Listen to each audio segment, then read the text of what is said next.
Hey, what's up? This is Chosen, and this video is going to be a community update for October 9th, so let's get into it.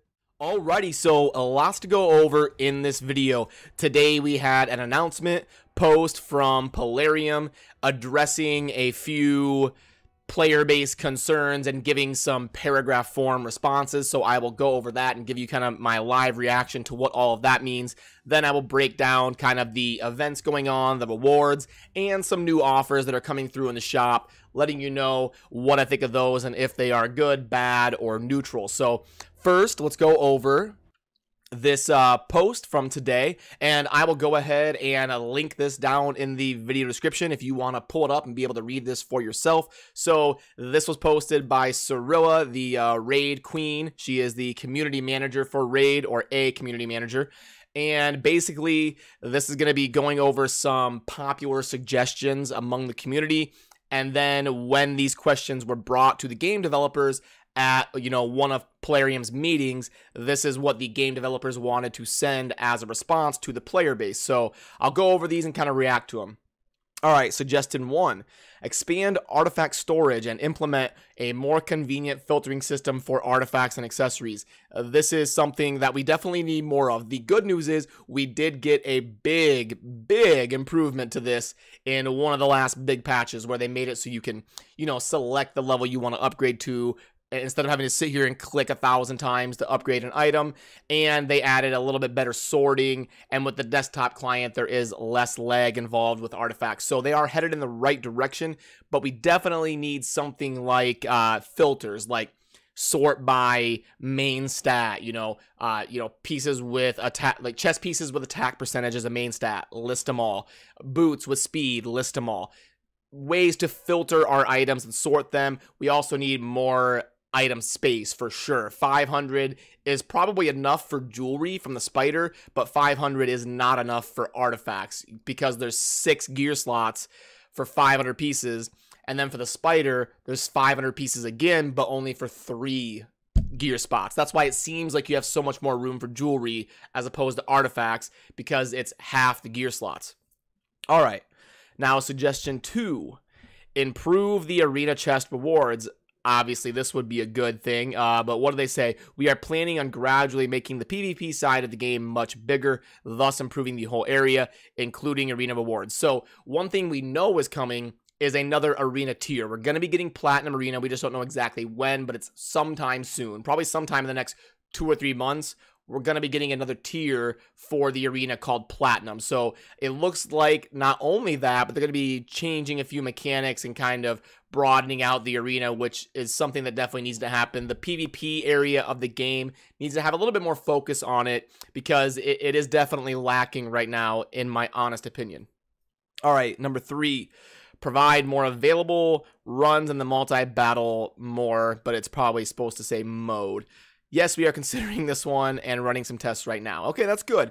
At least they're not saying, no, we are not open to this, unfortunately. They're saying, yes, we're considering this and running some tests. So that would be a great thing. I would also like to see the multi-battle be able to be used in dungeons.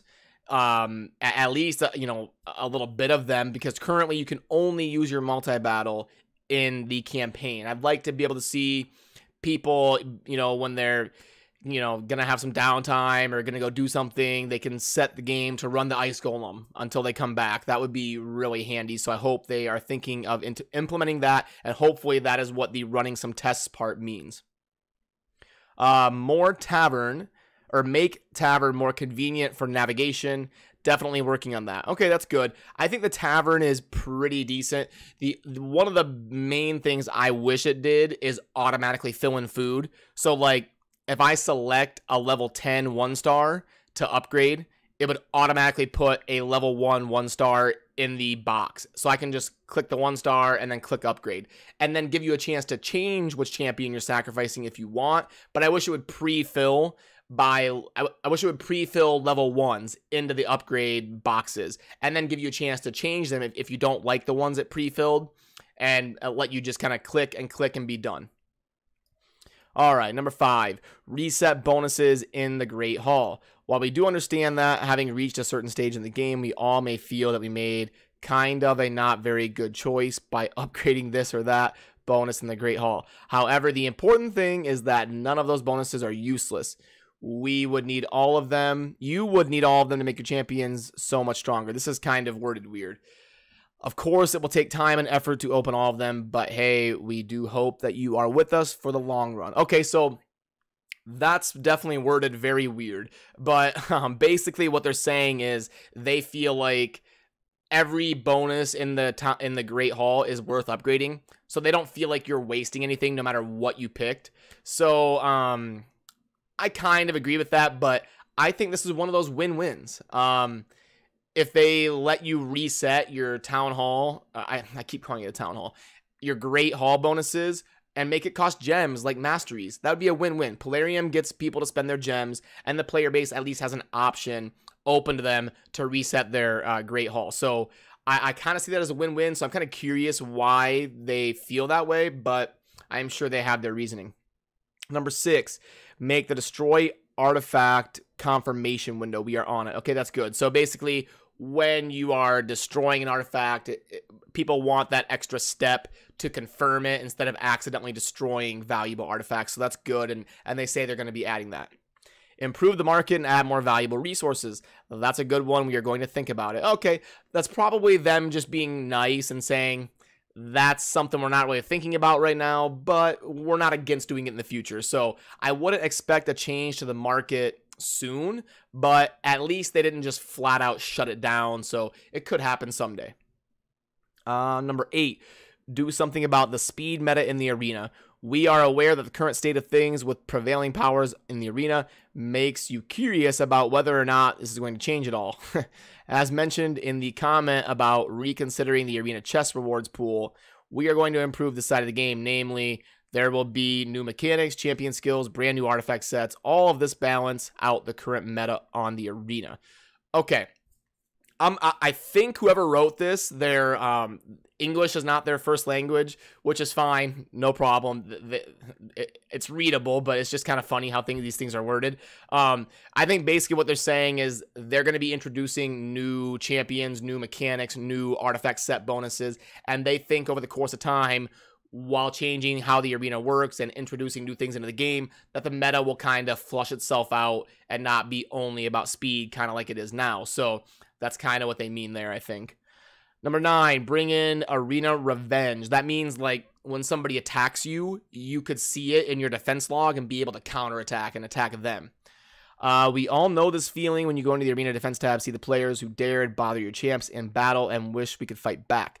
While this would be a really cool addition to the game, and we will certainly try to make it come true in the future, it's a rather big feature, so we cannot promise that we will be able to work it out soon. So, again... excuse me, again, they're saying, hey, kind of a cool idea, but that's a really big change that we're not really thinking about right now. We're not against it. It might happen sometime, but don't expect it soon. All right, set a limit to summoning duplicate champions.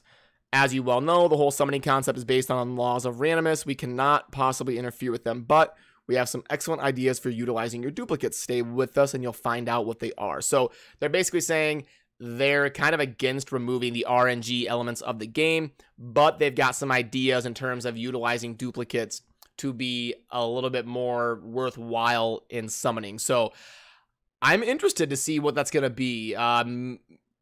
Maybe allow you to convert duplicate champions into skill books. That would be handy. Instead of only being able to use a duplicate champion to upgrade that one champion's skill, if you could use that, if you could sacrifice that champion and convert it into a skill book that you can use anywhere, I think that would be great. So I'm hoping that's what they mean there. So we'll have to stay tuned. All right. Number 11, add 5 more levels to the Minotaur dungeon. This is not in our plans, but there will be some changes to the whole area. Okay, interesting. So they're going to keep the Minotaur at probably 15 levels, but they're planning on changing it in some way, which is interesting. I don't really know. I guess maybe just adding more scrolls in general, so that's not such a grind. I guess I can't really think of another change they would do there. Number 12, consider granting clan bosses the ability to hit through block damage and unkillable. So what this means is a lot of the end game, super meta end game comps are revolving around like unkillable teams so they can fight the clan boss for like an hour and just do tons of damage. So to even that out, giving the clan boss an ability to stop that. And their response is, we do not know, or we do know that using the above mentioned skills on clan bosses disrupts the game balance to an extent. We will think this through and see how we can change this. So they're open to changing that and kind of figuring out a way to balance out that super endgame meta. Rewards for clan achievements. We're thinking about implementing this. We will see what we can do. Not much to say there. That would be a nice thing added though. Extend the daily login rewards program. We have been thinking about it. Most likely we'll bring something like that to the game, but it may not look quite like we would expect it to. This is an absolute must.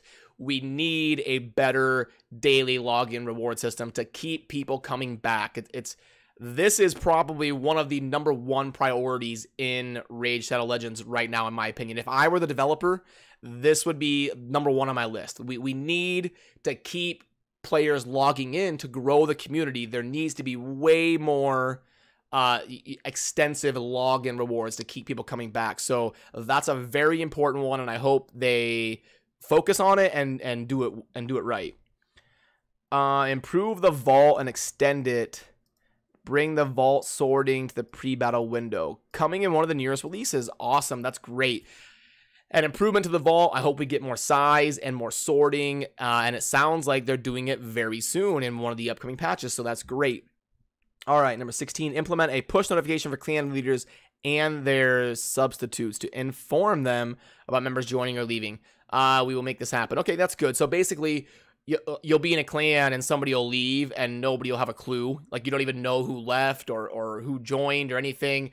So getting notifications on kind of recent member departures and arrivals would be kind of cool. And it sounds like they're going to be adding that. Show the damage dealt to the clan boss in real time. That is definitely a necessity, and they say already in the plans. So great. Good job, Plarium. I'm glad we're getting that because it's definitely needed. Rebalance faction war stages. We are looking into it. So basically, right now, a lot of people are saying faction wars is just ridiculously too hard. It's very hard to get a team that's only for one faction. And then the levels on top of that are ridiculously difficult. Like, even your super endgame players can't really get to the high levels of faction wars. So a lot of people are discouraged and saying, screw it, I'm not even going to play faction wars. So hopefully they'll balance this to kind of, you know, make it something that newer to mid-game players and even end-game players will like bother doing and make it a little bit more attainable. So I hope they do that. All right, so that was a lot to cover, and again, I will link that down in the video description if you want to read it over. So sorry that was kind of long-winded. I tried to get through it kind of quickly, and now I'll just kind of go over some of the stuff that's going on, some of the events. Right now, we have an Ice Golem tournament going on. We just got done with a Spider tournament. I'm actually working on a project that has to do with the Spider tournament, kind of tracking the odds of the drops and all of that stuff. So that's going to be a video coming up soon. Okay, so the rewards. One thing I noticed that's kind of weird is, why does the clan boss key look different? Like, okay, you can see how the clan boss key is like flush. There's no hole in the middle.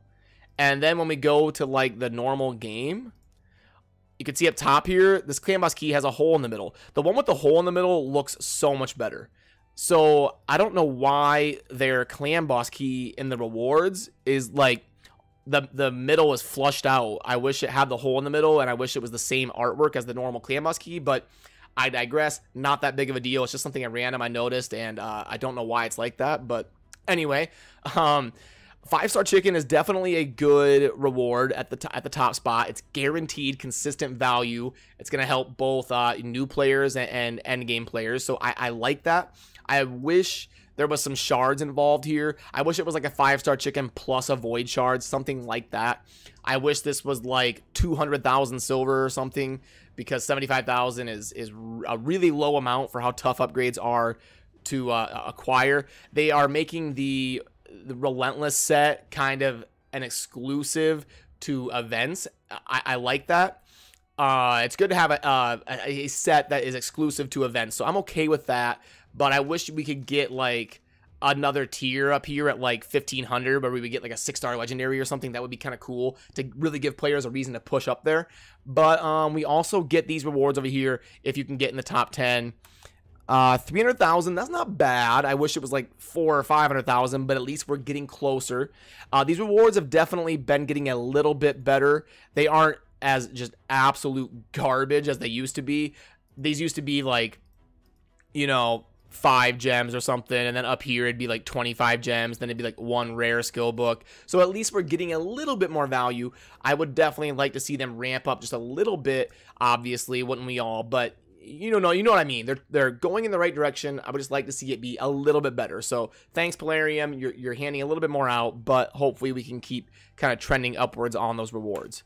All right, so let's go over some of these new offers that have been coming through, and I'll kind of break them down, let you know what I think.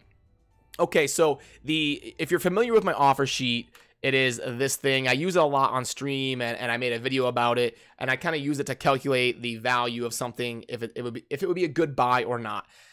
So I don't have gear valued on the sheet because it's so dependent on what set it is and how many stars and the rarity and what the main stat rolls and what the substats roll. It's just impossible for me to make like a consistent chart that would be of value. So this one in particular, we're getting a full set of 6-star divine crit rate, a pretty negligible amount of silver, and an okay amount of energy. This offer should be like $19.99 or like $23.99, like somewhere in there. I'm not going to be in the market for it at $35. I don't think it's a good deal, so this would be something I would tend to pass on. Let's go with this one here. Let's go ahead. This one is more predictable, so we can plug this in the calculator. I don't think this one's going to grade out to be very good, unfortunately. And then 500 gems. Input price $34.99. I can't even type today. What's going on here?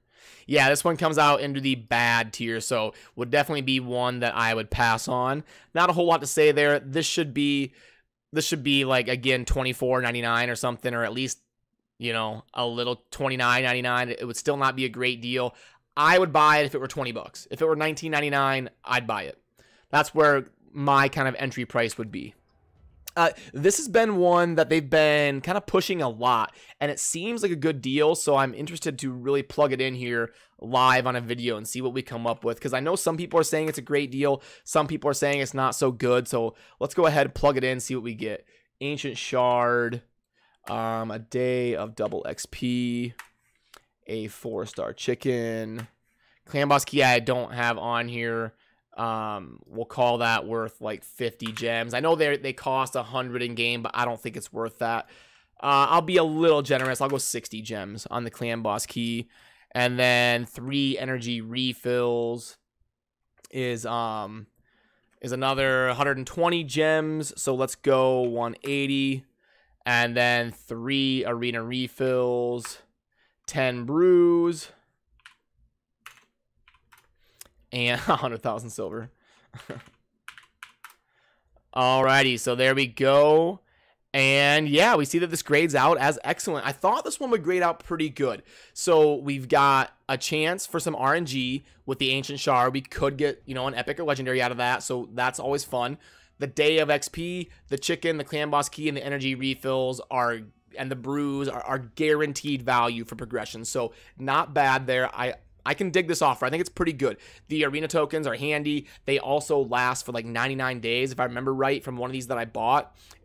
So that's always good. Having arena tokens on the back burner for 99 days is always a good thing. You can pop them during events and stuff. I think they last for 99 days. Definitely correct me down in the comments if I'm wrong. Sometimes these arena tokens that you buy will only last for like 2 or 3 days. So I think the last one I bought was 99 days, but let me know if I'm wrong. Brews 10, whatever, it's handy. 100,000 silver, whatever, it's handy. But yeah, in general, I think this is a very good offer for just a little bit of RNG and guaranteed value. Skill pack, this is okay. If you're a newer player, this is great. You could put this towards your starting champion or one of your best rares if you're kind of a mid-game player. This is pretty decent. $1 a piece for some rare skill tones, some guaranteed value, not bad. And then I already went over this one. So definitely the best thing here is the Conqueror pack. The second best thing is probably the skill pack. And then these other two are pretty bad value in my opinion. So yeah, all in all, that kind of covers what I think about these recent offers. So yeah, sorry this video got a little bit longer than my normal community updates. It was a lot to kind of get through and all of that. So let me know what you think down in the comments, if you agree or disagree, and let me know about the arena tokens if some of you have bought those offers. I'll buy one here and figure out for sure. But yeah, as always, thank you for watching. Have a good rest of your day. Peace.